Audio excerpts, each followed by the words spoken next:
Today we're talking about the basic formats you have available in Compile for the novel template in Scrivener 3 for Windows. So when you first go into Compile, you'll notice that it's set to print in this menu at the top. I would never suggest you go straight to print without generating a compiled document first to check it's okay. So click on the list and choose your preferred version of Microsoft Word, which should probably be .docs these days. I think the days of needing to submit in .doc are probably over, but I might be wrong. The formats you see on the left are the standard ones that appear in many of the templates, so they're not all for novels, some are non-fiction.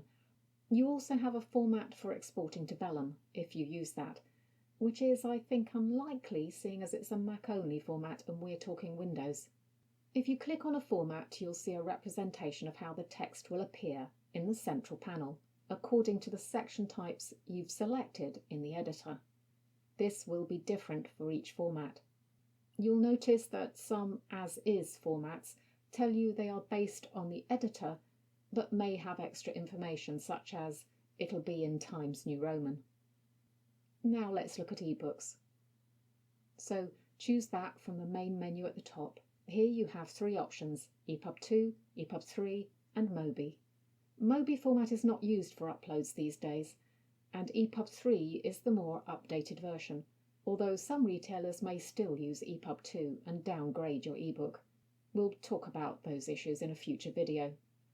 What we're looking at today is how they look in their default format. Here, most of you are only ever likely to use the basic ebook format. You'll see the representation in the central panel looks very different to the Microsoft Word one.